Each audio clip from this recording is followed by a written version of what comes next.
সব সত্যি সামনে আসার পর অনিন্দকে চড় মেরে উচিত শিক্ষা দিল তনুশ্রী। হ্যাঁ বন্ধুরা, এমনটাই দেখা যাবে, তাই সম্পূর্ণ জানতে ভিডিওটিতে লাইক দিয়ে চ্যানেলটি সাবস্ক্রাইব করে দেখতে থাকুন। গল্পের শুরুতেই দেখা যাবে আনন্দী অনিন্দকে গিয়ে সেই পুটলিটা দিয়ে বলতে থাকে, নিন দাদা, আপনাদের পরিবারের বংশধর, এটাকে নিজের মতো করে মানুষ করবেন, ঠিক আছে? আপনার মতোই ডাক্তার বানাবেন। যা শুনে অনিন্দ পুরো চমকে যায়। তারপরে দেখা যাবে রুষা চুপ করে ভয় পেয়ে দাঁড়িয়ে আছে। তখন অনিন্দ বলে, রুষা, তুমি এতদিন আমাদের সঙ্গে মিথ্যা নাটক করেছো, মিথ্যে কথা বলেছো। তখন রুষা কিছুই বলে না। তারপরে অনিন্দ খুব রেগে যায়। তখন আনন্দ বলতে থাকে, হ্যাঁ, মিথ্যে নাটক করেছে। কেন?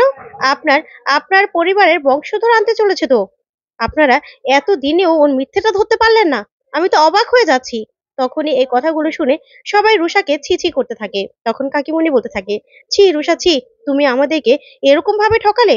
আমরা তো ভাবতেই পারছি না তুমি শেষ পর্যন্ত কিনা বেবি হওয়ার নাটক করলে। আমি তো বুঝতেও পারছি না। তখনই রুষা চুপ করে দাঁড়িয়ে থাকে। ওইদিকে সুপায়নও ভয় পেয়ে যায়। তারপরে দেখা যাবে আনন্দীকে কাকুমণি বলতে থাকে, আচ্ছা আনন্দী, তুমি কি করে বুঝলে যে রুষা নাটক করছিল? তখন আনন্দী বলতে থাকে, প্রথম দিনই তো আমার সন্দেহটা হয়েছিল। কারণ ইউএসবি যখন করাবো বলেছিলাম, তখনই রুষা ভয় পেয়ে যায়। আর তারপরে যখন ইউএসবি করাতে নিয়ে যাই, তখন যখন ডক্টর বলল যে ও 4 মাসের প্রেগনেন্ট, তখন রুষা চমকে ওঠেনি, বলেনি যে কি আমি প্রেগনেন্ট। যে কিনা প্রেগনেন্ট হয়ে সবার সামনে এসে বলল যে ও প্রেগনেন্ট, সে কিনা ইউএসবি রিপোর্ট শুনে এরকম ভয় পেয়ে গেল। তখন তো আমার খটকাটা লেগেছিল। তখন এই কথা শুনে সবাই চমকে যায়। তারপরে দেখা যাবে আনন্দী বলতে থাকে, কাকিমণি বলেছিল তো যে এরকম নাকি 4 মাসে দেখা যায়, বোঝা যায়। তখনই আমার খটকাটা লেগেছিল যে এর মধ্যে কিছু একটা তো আছেই। আর তখন তো আরো বেশি আমার সন্দেহ হলো। হঠাৎ করে গাছে ফুল ফল চলে আসলো। হঠাৎ করে এত স্লিম রুষা, সে কি না হঠাৎ করে পেটটা এত ফুলে গেল। তখনই তো আমার সন্দেহটা হয়েছিল। আর ওকে আমি স্প্লিং করতেও দেখেছিলাম, দেখেছিলাম আমি। কিন্তু ওর ঘরে কোনো রশি পাওয়া যায়নি বলে সেটা আমার কথা কেউ বিশ্বাস করেনি। তখনই আদি বলতে থাকে, হ্যাঁ পেয়েছিলাম, পেয়েছিলাম আমি, বাগানে আমি পেয়েছিলাম। যা শুনে আনন্দে চমকে যায় আর বলতে থাকে, ব্যাস, তাহলে তো হয়েই গেল, প্রমাণ তো কেউ না কেউ পেয়েছেন। তখনই আনন্দী বলতে থাকে, হ্যাঁ, আরো অনেক প্রমাণ রয়েছে। তখনই অনিন্দ বলতে থাকে, রুষা, তোমার এত বড় সাহস, তুমি কিনা আমাদের সঙ্গে এতটা নাটক করেছো। ছি ছি ছি, আমি না ভাবতেও পারছি না। তখনই রুষা মাথা ঘোরানো নাটক করতে থাকে আর বলতে থাকে, আমার না মাথাটা ঘোরাচ্ছে। তখনই অনিন্দ বলে, তুমি মরে যাও, মরে যাও তুমি। এই বলে ধাক্কা দিয়ে সুপায়নের কাছে ফেললেই সুপায়ন বলতে থাকে, আমার কথা কিচ্ছু বলবে না, তাহলে কিন্তু খবর আছে। তারপরে রুষাকে ধাক্কা দিয়ে আবার এদিক সরিয়ে দেয়। তারপরে আনন্দী বলতে থাকে, কেন দাদা, আপনারাই হলেন মানুষ না, ঠিক আছে? আপনারাই আপনারাই অমানুষ। আর আপনার কিসের এত ভাগ্য ভালো আমি সেটাই বুঝতে পারছি না। হয়তোবা তনুশ্রীদির সিঁদুরের অনেক জোর, তার জন্যই আপনি বেঁচে গেলেন রুষার হাত থেকে। রুষা তো একটা মাকড়সার মতো, ও তো জাল বিছয় আর আপনাদের মতো ছেলেদেরকে ধরে তারপর ফাঁসিয়ে ওদের থেকে টাকা নেয়। এই পর্যন্ত রুষা, এটা তোমার কয় নাম্বার বিয়ে ছিল গো? 5 নাম্বার বিয়ে? তখন রুষা চমকে যায়। তারপর আনন্দী বলতে থাকে, আপনারা তো আবার প্রমাণ ছাড়া কিছু বিশ্বাস করেন না। সবার কাছে গিয়ে গিয়ে আমি আর তনুশ্রীদি সবটা শুনেছি। যা শুনে সবাই পুরো চমকে যায়। তখন আনন্দী বলতে থাকে, আমি দু একজনকে ডেকেছিও, যারা রুষার বর। তখনই রুষা বলতে থাকে, আনন্দী প্লিজ, কেন এসব করছো তুমি, কেন করছো? তখন আনন্দী বলে, একদম চুপ করো। তখনই ওদেরকে ডাকলেই রুষার বরেরা ভিতরে চলে আসে। তখন যে কিনা রুষার এখনো বর, সে রুষাকে বলতে থাকে, রুষা, তুমি এখানে? তোমার মায়ের অসুস্থ বলে আমি তোমাকে প্রতি মাসে মাসে টাকা পাঠাচ্ছি, আর তুমি কিনা এই করে বেড়াচ্ছ। ছি ছি ছি, আমার তো ভাবতেও অবাক লাগছে। তখনই আনন্দী বলতে থাকে, হ্যাঁ, ওনারা তো নিজেরাও জানে না যে ওনারা রুষার কয় নাম্বার বর। তখনই রুষা মাথা নত করে দাঁড়িয়ে থাকে। তখন অর্ণব বলতে থাকে, এই মেয়েটা তো দেখছি অনেক ফল্ট, সবাইকে এরকম করে ঠকিয়েছে। ওকে তো পুলিশের হাতে তুলে দেওয়া দরকার, না হলে এই মেয়ে বাইরে থাকলে আর কত ছেলে যে সর্বনাশ করবে তার কোনো ঠিক নেই। তখন আনন্দী বলতে থাকে, কেন দাদা, ও একাই অপরাধ করেছে, আপনারা কেউ অপরাধ করেননি? করেননি কেউ অপরাধ? তখনই অর্ণব বলতে থাকে, আমি কি করেছি? তখন আনন্দী বলতে থাকে, ও আচ্ছা, আপনারা কোনো অপরাধী করেননি, ঠিক আছে। আর রুষা যে প্রেগনেন্ট ছিল না, তারপরেও ইএসবি রিপোর্টটা কি করে পজিটিভ আসলো? আপনাদেরকে আমি একটা সিনেমা দেখাই, দাঁড়ান। তারপরে সেই সিডিটা চালিয়ে সবার সামনে আনন্দী দেখিয়ে দেয়। যা দেখে সবাই পুরো চমকে যায়। আর তখন আদি বলতে থাকে, আনন্দী, এটা তো একটা ইউএসবির রিপোর্ট মাত্র। তখন আনন্দী বলতে থাকে, হ্যাঁ, এটা যে কিনা প্রেগনেন্ট তার রেকর্ড করা ভিডিওটাই রুষার বলে চালিয়ে দেওয়া হয়েছে। তখন কাকুমণি বলতে থাকে, তার মানে আমাদের মেডিনিস্টেও ওদের সঙ্গে জড়িত কেউ আছে? তখন আনন্দী বলতে থাকে, হ্যাঁ, মেডিনিস্টে তো কেউ একজন জড়িত আছেই, সেও খুব শীঘ্রই সামনে চলে আসবে, আমি তো জানি সেটা। তারপরে দেখা যাবে আদি বলতে থাকে, কি বলছেন আপনি, এত কিছু ঘটে গেছে আর আপনি এখন বলছেন? তখন আনন্দী বলতে থাকে, এতদিনে তো আপনি আপনারা কেউ আমার আমার কথা বিশ্বাস করতেন না। তাই তো প্রমাণ সহ সবকিছু আপনাদের সামনে। এবার আপনারা কি করবেন সেটা তো আপনাদের ব্যাপার।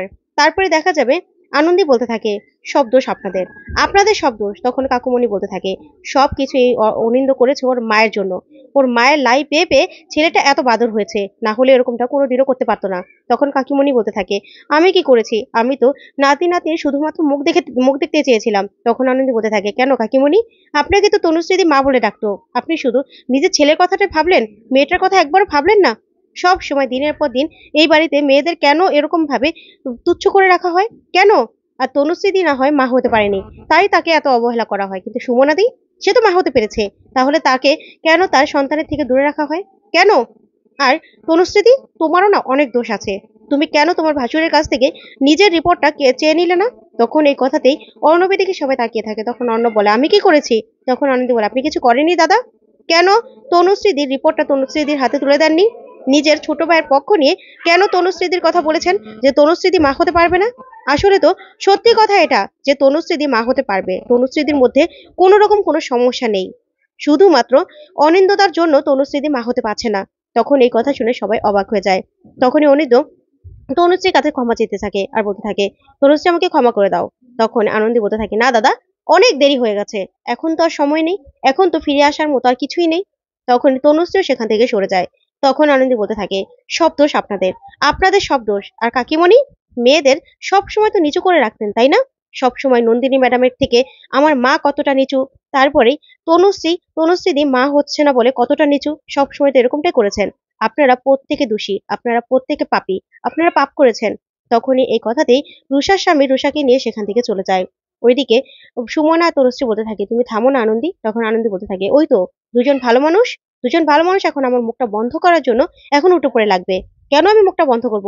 আজকে তো আমি মুখটা বন্ধ করব না। কেন মুখটা বন্ধ করব? এতদিন ধরে এই বাড়ির মেয়েরা কেন অত্যাচারিত হয়েছে? পুরনো হলেই তাদের পাল্টে ফেলতে হবে কেন? তাদের কোনো যোগ্যতা নেই, এগুলো কেন শোনাতে হবে সব সময়? এই বাড়ির প্রতিটা মানুষ দোষী, আপনাদের জন্যই আজকে এই অবস্থা। সবসময় মেয়েদেরকে নিচু করে রেখে তাদের অধিকার থেকে বঞ্চিত করা। কেন করেছেন এতে?